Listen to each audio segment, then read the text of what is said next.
A warm welcome to you. I'm Millicent Walker in Lagos. The G7 group of nations have announced plans for a price cap on Russian oil. The cap is designed to reduce Russian revenue to finance the war in Ukraine and tackle inflation in the West. The level has not been announced, but the G7 say it will be implemented urgently. Russia says it will not export to countries that participate in the cap. The Group of Seven is an organization made up of leading economies which dominate global trade and the international financial system. They are Canada, France, Germany, Italy, Japan, the UK and the United States. But China and India, which have both large economies, are not in the group. Some G7 officials have expressed concerns that the price cap will not be successful without the participation of those two nations. India and China have both increased their purchases of Russian oil since the war in Ukraine began. Now, the price cap document states that the G7 countries are carrying out extensive and ongoing engagement with a diverse group of countries and key stakeholders to set the price level and mechanism for implementing it. It says the alliance seeks to establish a broad coalition in order to maximize effectiveness, as well as urging countries importing Russian oil to commit to doing so only at prices at or below the price cap. The initial price cap will be decided by the full coalition in advance of implementation in each jurisdiction, the agreement adds. But away from the oil price news, the latest prisoners of war exchange has taken place between Ukraine and Russia. 14 Ukrainians were returned from captivity, 10 of them from the 58th Separate Mechanized Brigade and 4 from the 30th Mechanized Brigade. Ukrainian officials said this via telegram. The officials also said they were captured by the occupying forces in spring and released today in Donetsk. Information about the Russian prisoners, including how many were released, is not yet known.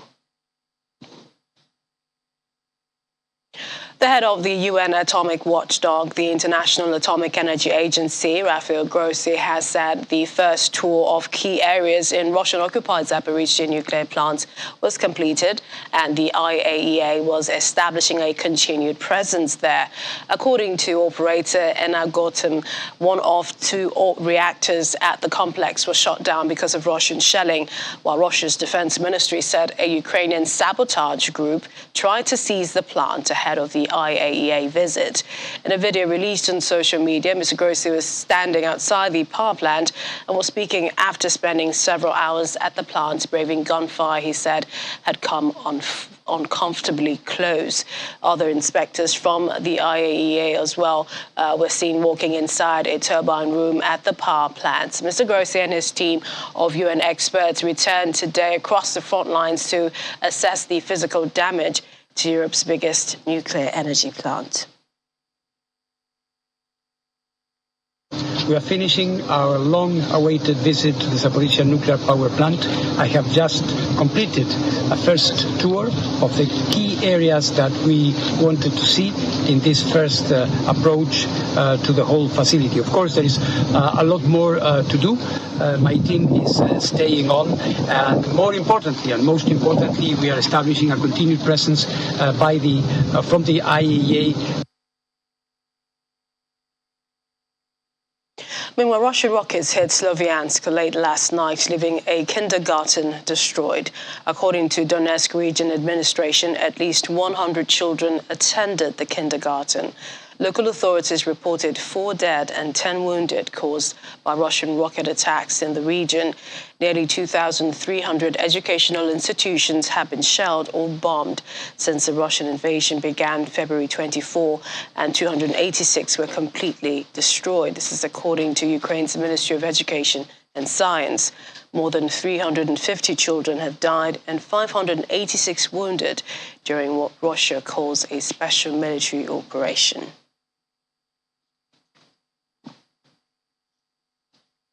Well, joining us right now for more on the conflict there is Mr. John Essing. He's a lawyer and counterterrorism expert. He joins us from London. Thank you for joining me on the program. Let's begin from the front lines. This war, which seems unending, now in its 6th month, yet Ukraine's Zelensky and troops are making efforts, for example, to take back Kherson. This is looking like a phase for Ukraine now, isn't it? Just take us through the phases that we've had so far especially from the Ukrainian point? Thank you for having me, Millicent. It's a pleasure to be here. You're right about the fact that the front line, the current front line, is Kherson and Zaporizhzhia. But this was when it started on the 24th of February. The front line at the time was Kiev. If you remember, there was a 40-mile column of tanks and artillery that were heading for Kiev. But what the Russians hadn't understood was that Kiev was that if the Ukrainians were ready, the Russians wanted to take it by surprise. They wanted to topple the central institutional power structures of Ukraine, decapitate the leadership, and convert the government, substitute with a Russian copy that will be beholden to the Kremlin. But that didn't happen. And after that, the Russians made the excuse that what they had intended all along, the strategic interest all along was in the Donbass in the east. So they changed strategy and went to the east. But by the time the war in the east started, the Ukrainians weren't ready because the weapons they had used to defeat the Russians when they wanted to invade Ukraine were short-range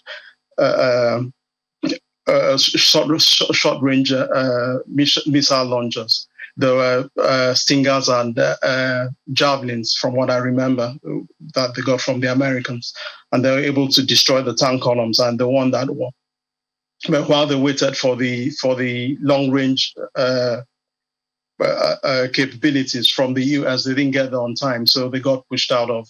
They made a tactical withdrawal from Severodonetsk, but they could not hold on to the Lysychansk. They were pushed out eventually, and the Russians were able to take all of the Luhansk region, half of the Donbass, if you remember.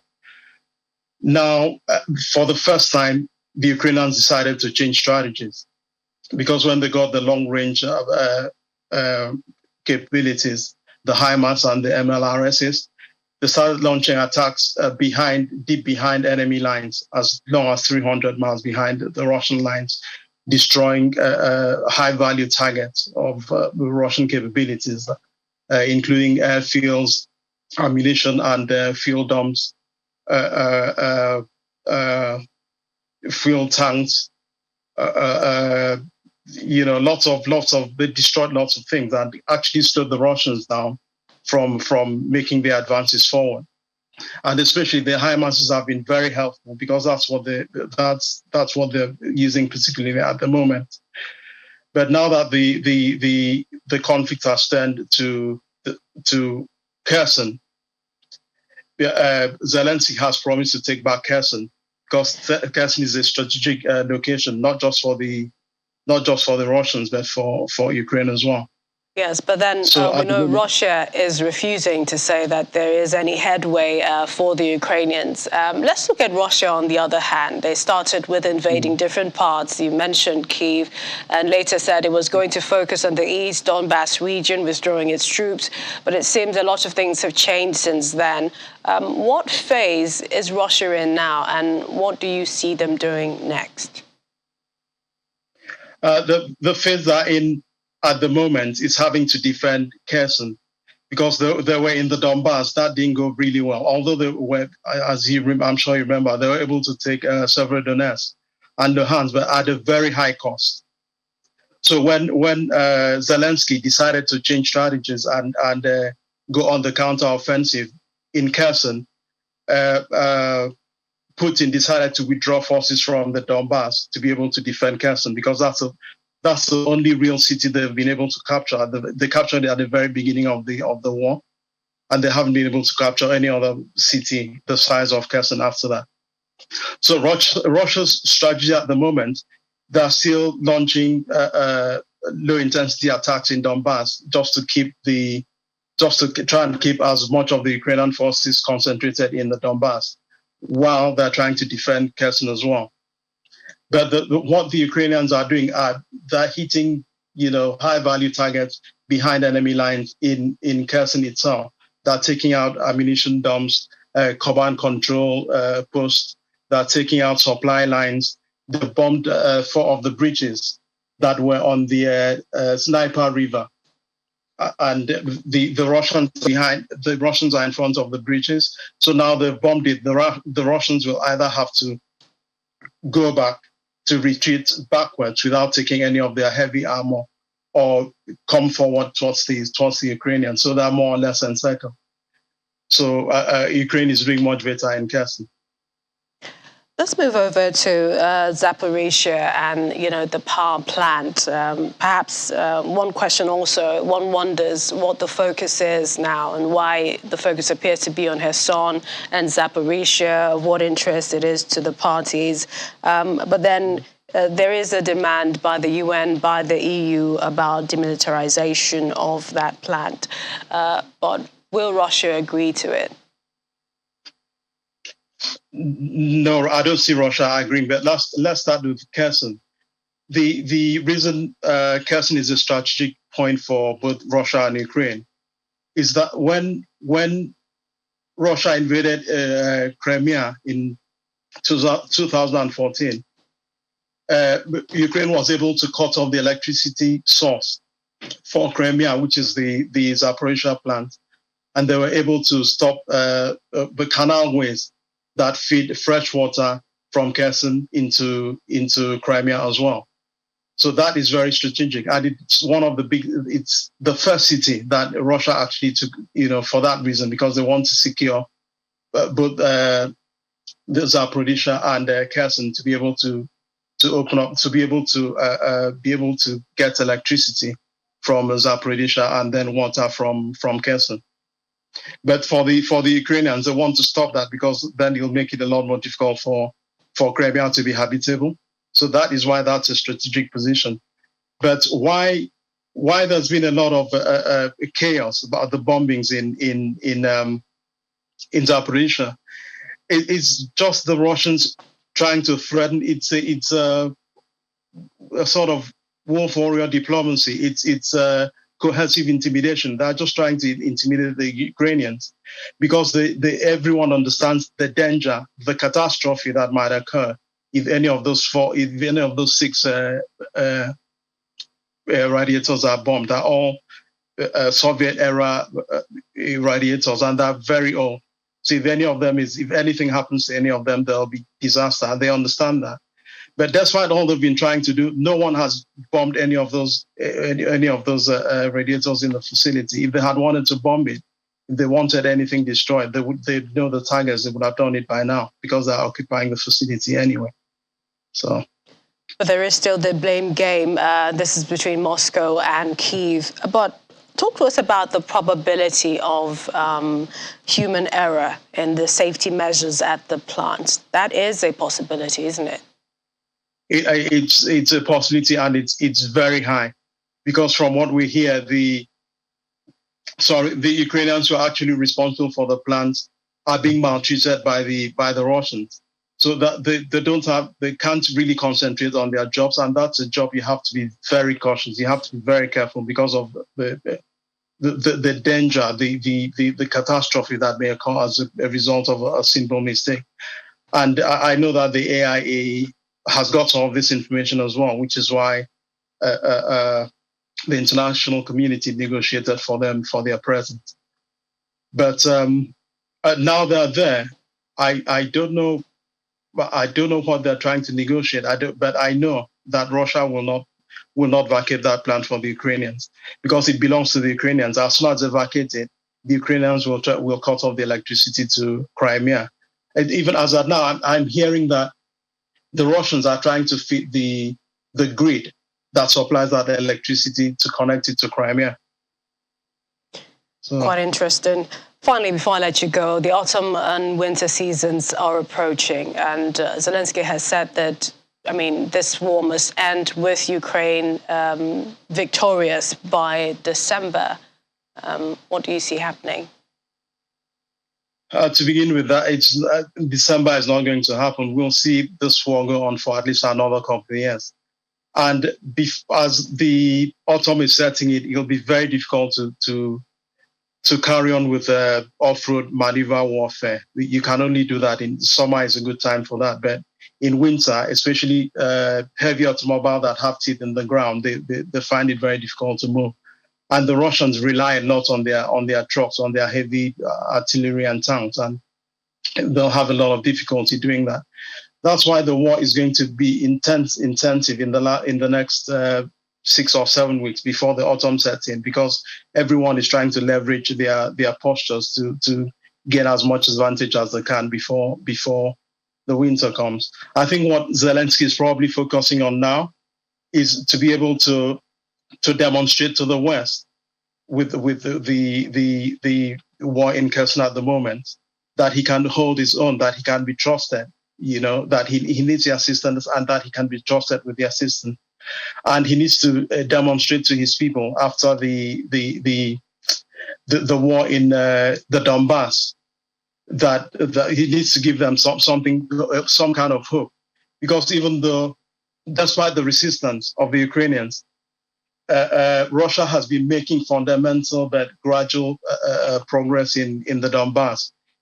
When the war started, it only had 7% of Ukrainian territory, but now it's gone up to 20. So that's a 13% difference in 6 months, which is quite a lot, but at a very high cost for the Russians. So he wants to try to impress the West, and hoping that as the energy cost rises, as inflation rises, as food insecurity rises, that they'll just try and stick with him, get him through the autumn and the winter, and put him on a good footing ahead of the summer. Well, Mr. Essen, but this war is not going to finish in December, and I'm sure he realizes that by now. We will continue to watch the developments from the conflict. We'd like to thank you, Mr. John Essen, as a lawyer and counterterrorism expert. Thanks for joining us on the program. Thank you for having me, Minister. Bye-bye. Meantime, Russian Foreign Minister Sergei Lavrov has said that the country will boost its military capacity in the northwest if the North Atlantic Treaty Organization, NATO, is going to set up bases in Finland and Sweden. Speaking at an event in Moscow, Mr. Lavrov noted that once the NATO deploys or decides on establishing military bases in the territory of Finland and Sweden, Russia shall be convinced that US will be in control and will enhance its armed forces in the northwestern part of the country. Finland shares a more than 1,300-kilometer border with Russia, the longest one among EU members.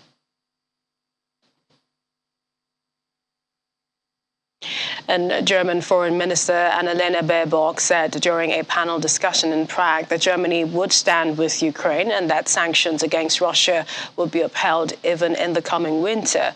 Looking at the next winter and the energy crisis in Europe, she said that sanctions needed to be prepared so they could be upheld for the next 2 years if needed.